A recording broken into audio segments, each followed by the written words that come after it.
Seattle sucks. Denver rocks, man. Comme la quasi-totalité de leurs compatriotes, ce groupe de retraités américains ne raterait le Super Bowl pour rien au monde. Et comme partout dans leur pays, c'est dans leur bar favori qu'ils se réunissent pour regarder entre amis ce match pas comme les autres. Mais ici, on n'est pas aux États-Unis. On est à Antigua, Guatemala.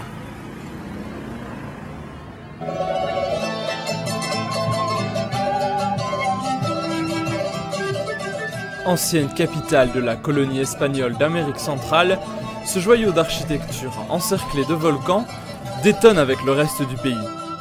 Car si les rues d'Antigua ont l'air paisibles, le Guatemala renvoie lui une toute autre image. Last year alone, there were 6,800 murders. This in a country of 13 million people. La guerre civile guatémaltèque s'est terminée en 1996. Depuis, la démocratie s'est installée, mais ses institutions sont anémiques. La corruption infeste tout le système judiciaire. Only 2% of these crimes were ever prosecuted, giving Guatemala one of the highest rates of impunity in the world. Most of the victims have been shot, but an increasing number of women are also being dismembered. Environ 16 000 Guatémaltèques seraient affectés par les conséquences de ce séisme. One by one, search and rescue teams pull the dead out of the mud. Dozens of people have died in 2 landslides in provincial Guatemala. At this back entrance to Guatemala City Airport, nearly every day families come from all over the country to wait for relatives who have just been deported home by US immigration officials. En voyant ces images, on imagine difficilement s'attarder trop longtemps dans ce coin-là du globe. Pourtant, les retraités que nous avons rencontrés tout à l'heure ne sont ni des touristes, ni des aventuriers, mais bien des habitants de la ville.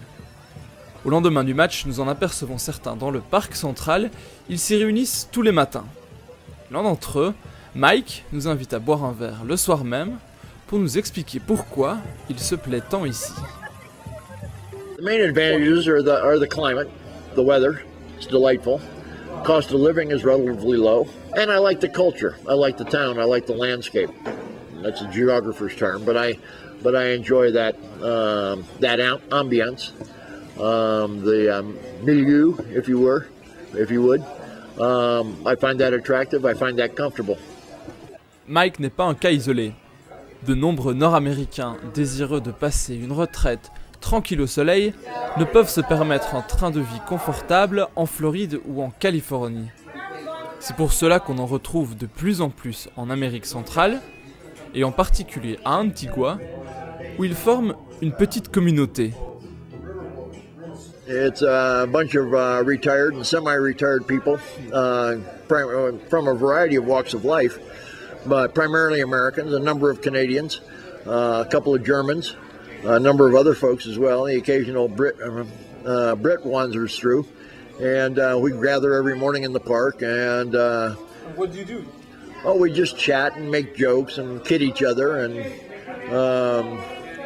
look at the girls, have a good time, and then after a couple hours, they wander off and do other things. Sometimes we leave and go and have breakfast someplace. Sometimes we have errands to do. People come in, people go out, and it's a revolving group of people. And obviously you also have La Taberna, right? Well, yeah, in the evening hours, it's a social hour.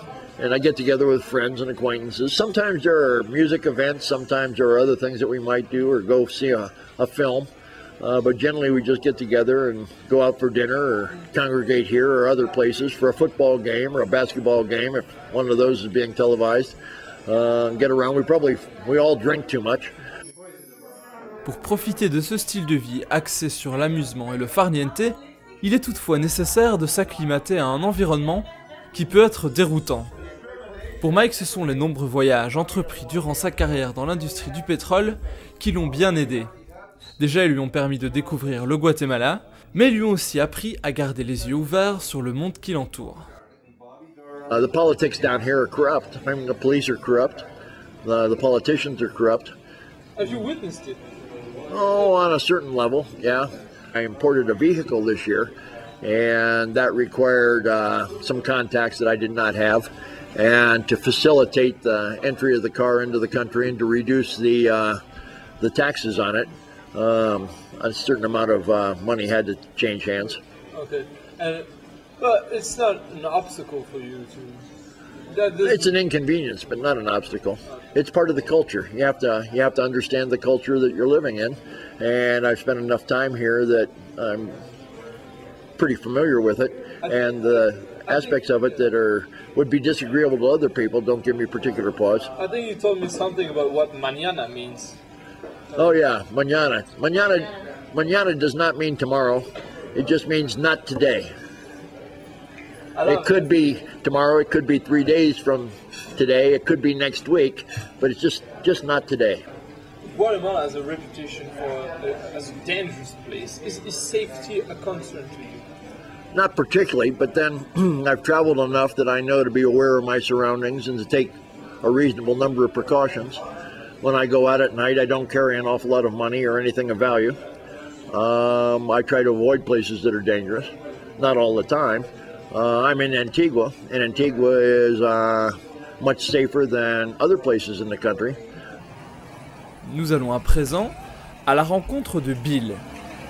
Lui aussi a déménagé ici après sa retraite, mais pas question pour autant de passer son temps avec le groupe des pensionnés. À Antigua, cet ex-fonctionnaire a trouvé l'opportunité de réaliser un vieux rêve, tenir un magasin de livres d'occasion. Mais attention, il ne s'agit pas d'une librairie comme les autres. I work for a bookstore owned by a bar, and part of my pay is in drinks. How much better can you get than that in retirement? Ce lieu en apparence anodin se révèle être une sorte de pôle culturel autour duquel convergent les membres jeunes et moins jeunes de la communauté d'expats bohèmes d'Antigua. Et la petite organisation ne se limite pas à l'étrange combinaison librairie-bar. Café Nocé and all the organization puts out a magazine, La Quadra. They really only started that magazine because there wasn't anything to read of any value or depth in English in Antigua or even in Guatemala. So that was the whole reason in the beginning. And they wanted to have more things in English on culture, politics, art. They only have enough advertising in there to pay for the printing of the magazine and one employee, the editor. This is only 2,500 copies of this were made. It's called Mural Painting of the Mexican Revolution. Oh, damn. Oh, this is an incredible book. So 75. I started writing. Really, I kind of started writing bookstore stories. And, but then the editors started reading my stories and thought, oh, these would be good. So I've had some type of story in La Quadra, 5 out of the last 6 issues. And you know what? It really is it's a damn good magazine. They even get into some Guatemalan politics and they push the edge a little bit. It could be almost a little dangerous, if you went too far. Plus qu'un passe-temps, Bill a trouvé ici un moyen d'expression. Et il n'est pas le seul. Eric et Tom sont des musiciens arrivés à Antigua par hasard il y a respectivement 2 et 30 ans. Depuis aucun des deux ne parvient à lever l'ancre, chaque semaine, ils trouvent au Café Nocé un public réceptif à leur musique. It's not like one set, like it's the middle-aged bar, the young bar, the hip-hop bar. No, it's the Nocé. And you go there, and one good thing about the Nocé is if you go in, chances are the music, you're going to be listening to music that is, jazz, blues. But the culture there is like, it's candle lit, it's shitty and old and broken down, and they say uncomfortable seats and confused staff, and you'll get cussed at least twice, and someone's going to read you their poetry that may or may not suck, whatever, like that, Why do people like it then? Oh, because it brings in characters. It's like a magnet for weirdos and creeps and really beautiful individuals, I'm not going to be try to make it into something it isn't what's family, but it is family in its own way. It's the Nocé family, however that you want to describe it. How long have you been hanging out there? pretty much since it opened. Maybe I was about a year before I actually went in. So we've been playing there about 10 years now, Willie and I. Des patriarches de la famille Nosé, on passe à la petite dernière. C'est elle, Mika, 26 ans, originaire de Vienne. C'est son premier mois de travail, elle vient tout juste d'emménager à Antigua. Globe-trotteuse dans l'âme, c'est déjà la 4e fois qu'elle passe par le Guatemala. Mais cette fois-ci, elle compte bien rester pour de bon. Depuis le centre-ville, il faut environ 5 minutes de tuk-tuk pour arriver chez Mika. Elle habite le quartier populaire de San Bartolo. Une terrasse qui donne sur les volcans, 3 chambres, 2 salles de bain et surtout une grande cuisine équipée. Elle paye à peine plus de 300 € pour cette maison. Pour compléter son salaire de serveuse, elle sous-loue les chambres excédentaires à des visiteurs de passage, comme Kale par exemple. Elle finit tout juste de s'installer, et pourtant elle a déjà fait une nouvelle acquisition, Schnaps. A friend of mine, she's from Germany. She used to live at the beach and she was working in a hotel there. And she moved to Antigua. And after, I think, she was living here for 2 days and then she was walking in the street and she found a little dog. And he had a barbed wire around his neck and he was hurt and little. And yeah, she brought him to the veterinarian. And then I visited him there. I fell in love. And I had to keep him. Good morning. Ce matin, Mika s'est levée à l'aube. Avec son ami guatémaltèque Eddie, elle prend la route direction la côte Pacifique. En 100 km, on descend de plus de 1500 mètres et évidemment, le thermomètre s'affole. Comme tous ses samedis de congé, elle va passer la journée sur sa planche de surf. Une passion qu'elle a découverte ici, sur la côte ouest de l'Amérique centrale. Mais le grand cœur de Mika ne bat pas que pour les surfeurs et les quadrupèdes. La raison première de sa venue ici, c'est de lancer son propre projet humanitaire. Une crèche pour enfants de la rue. Et c'est une idée qui lui trottait dans la tête depuis déjà un certain temps. The first time I came to Guatemala was in 2011 to work in an NGO. And the project was called Buenos Dias, run by a Dutch guy. And I stayed there for almost 3 months. I really liked it and it made sense for me to help and work with the kids. Yes, but I had to return back to Vienna to finish my studies, work a little bit more. And I got annoyed by the European society. But it's not a shock, it's more anger. Here are different things more important. People have nothing, but they would share their dinner with other people. And the kids in the project where I was working, they had really nothing. They had no food and they still were sharing to each other. Maybe they got once a week free candies and they would share and look after each other. And the neighbors cook for each other, and it's not important to have a fancy car. For most of them, it's different. And in Europe, most of the people are just selfish, and they're looking for more money, more cars, more places to live. They have 5 houses. They just can't live in one. That doesn't make sense. Il reste du chemin à parcourir avant que le projet ne puisse accueillir ses premiers enfants. Mais les grandes lignes sont déjà bien définies. A very important point is that they have healthy food. So I'm trying to plant some stuff, to do vegetables, fruits. I don't know. Right now I don't know if it's possible or what I can start to do. And I want them to cook with me so they can experience healthy food, because that's a big thing here, malnutrition, and then they have bad teeth and like some illnesses. Des projets d'aide au développement de petite envergure, comme celui de Mika, il en fleurit en permanence dans la région. et si leur impact réel sur le niveau de vie local reste à démontrer, c'est peut-être un peu grâce à eux que les expats sont bien acceptés par les populations locales, car la cohabitation ne coule pas nécessairement de source. Certains jeunes guatémaltèques, comme Eddie, Elisabeth, Coco ou encore Franco, se sont immiscés dans la communauté des étrangers et en ont adopté les habitudes. Mais ils font figure d'exception.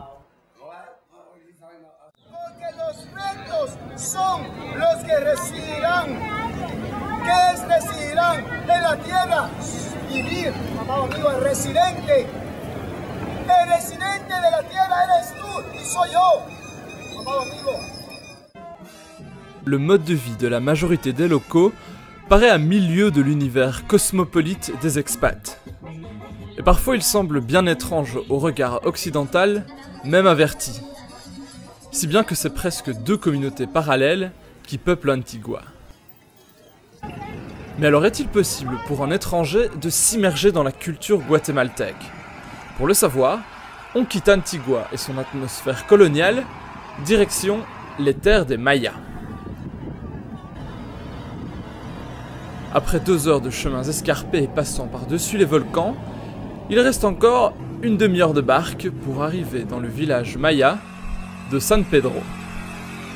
Sur les rives d'un lac volcanique et époustouflant, El Lago Atitlan. À la sortie du village, on trouve cette jolie petite maison. On est chez Étienne, alias Esteban, le Belge du coin.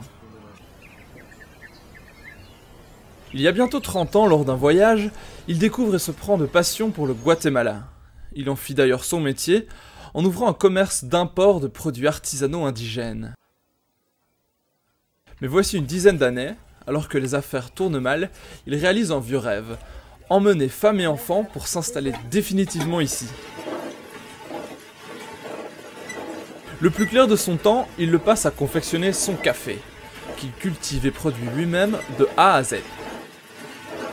Il n'en tire pratiquement aucun revenu, ses économies lui suffisent pour subsister. Rien qu'avec le budget chauffage d'une belle maison en Belgique, d'une villa moyenne, on va dire, on peut déjà pratiquement vivre ici toute l'année. Les indigènes ici vivent avec parfois moins. Hein. Quand tu es en Belgique, sous la pluie pendant plusieurs mois par an, avec des températures qui frisent le zéro, tu te mets au milieu d'un piétonnier, tu vois les gens qui passent autour de toi, t'as le cafard. Ça grouille, des bagnoles partout, des routes, des usines, des villes. Tu sors d'une ville, tu rentres dans une autre ville, tu passes un bof. C'est surpeuplé. Ici, il y a quand même de l'espace, tu vois la nature qu'il y a autour, la montagne, le volcan, le lac. Tu respires. Ici, ce qui compte, c'est être bien physiquement, en bonne santé, bien manger, avoir un endroit pour manger, pour dormir, une maison, etc. Mais le truc vraiment basique. On n'a pas besoin de véhicule non plus. C'est aussi un budget que tu élimines ici. J'ai pas de voiture. Je n'ai pas acheté une goutte d'essence depuis les 9 ans que je vis ici.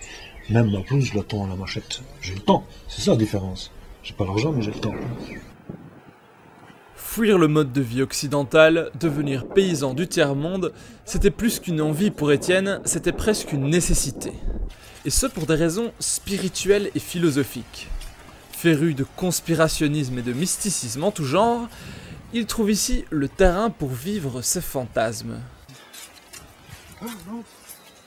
Notre conception de la médecine occidentale est tout à fait tronquée, complètement fausse. C'est juste un business. Les médicaments qui nous vendent, les médicaments chimiques, si tu lis la liste des effets secondaires, mais tu te sauves.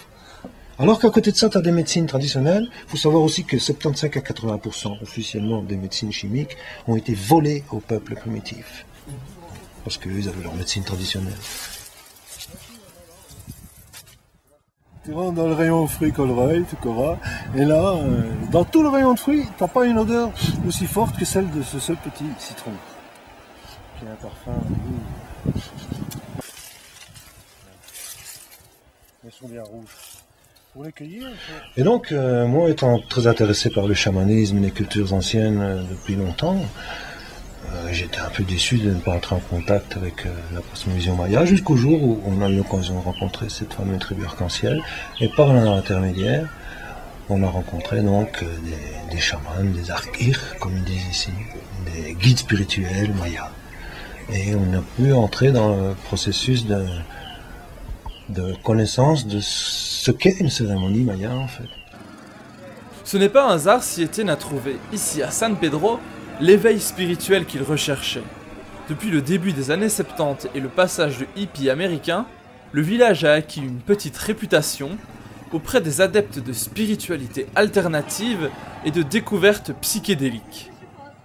La tribu Tsutujil, qui habite le village depuis des siècles, a bien compris comment exploiter le filon.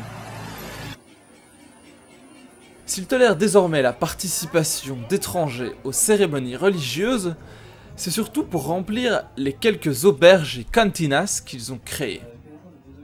Et aussi pour faire un peu d'argent avec le commerce de drogue. Les chauffeurs de tuk-tuk proposent spontanément de la cocaïne à tous les étrangers de passage. Si tú quieres llevar un gramo, ahorita checa tu look, no problem. Por 200 quetzales, pero es buen amigo. Mais malgré tout, il reste une distance énorme entre la famille d'Étienne et le reste du village. Même s'ils connaissent des chamans et maîtrisent parfaitement l'espagnol, leurs seuls amis sont les quelques autres étrangers qui vivent là de manière permanente. Et celui qui en souffre le plus, c'est Sacha, le fils d'Étienne, que nous n'avons pas été autorisés à filmer.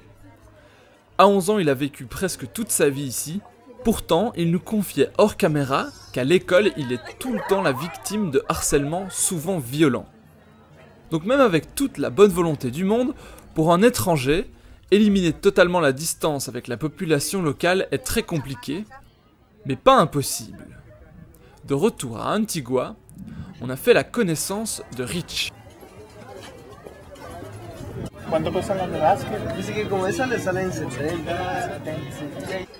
Sur le marché d'Antigua, cet Américain débarqué ici il y a un peu plus de 2 ans se fond complètement dans la masse. Bien sûr, son ascendance latino-américaine n'y est pas pour rien, mais ce n'est pas tout.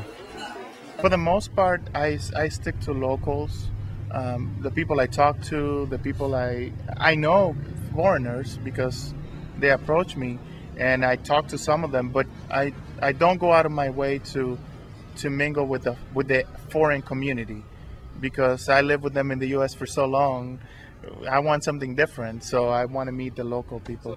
Tous les jours, Rich se rend ici, dans la bibliothèque du Centre culturel espagnol. Il profite du cadre agréable et du Wi-Fi gratuit pour exercer son métier de webmaster et blogueur.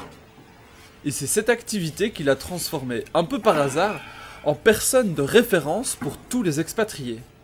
People kept asking questions and emailing about stuff, and it was more or less the frustration. I had the idea more or less when I was coming in to Antigua that I didn't know what the neighborhoods were. Like I would see prices of houses online and rental places online, and I would have no idea where these neighborhoods were. I would have no idea that you have to buy water in order to drink it. You don't drink water from the tap. Or like, where would you get clothes? Where would you get this? Where would you get that? How would you register your car? All these little things that I had no idea. I started learning more about them, and getting questions about them. So I figured, why not write a book, put it all in one place so that when people ask me, well, there's a book. La raison pour laquelle Rich est si bien informé est directement liée à sa raison pour venir vivre ici au Guatemala. C'est d'ici que vient sa femme. I met her in the US, and when she came back to live here because she couldn't get a visa, I decided to, okay, well, if she can't make it over here, maybe I'll move and be here with them. So, with her. And I had visited, and once I saw Antigua, I said, oh, okay, if we're going to live in Guatemala, it has to be Antigua. I mean, this is the best city to live in. Rich est né aux USA de parents immigrants dominicains. Ils ont fait d'énormes sacrifices pour vivre le rêve américain et donner à leur fils les meilleures perspectives d'avenir possibles. C'est pour ça que Rich n'aurait jamais imaginé quitter le pays qu'il a vu grandir. Mais lorsque ce même pays, en expulsant la femme de sa vie, a mis des barrières entre lui et son bonheur, il a osé prendre un risque, se lancer, tout quitter sans réfléchir. Et ça pourrait bien être ça qui relie tous ces expatriés au Guatemala, en Amérique latine et peut-être même partout dans le monde. Cette faculté à prendre les bons et les mauvais côtés des défis que la vie nous lance, sans jamais perdre le sourire.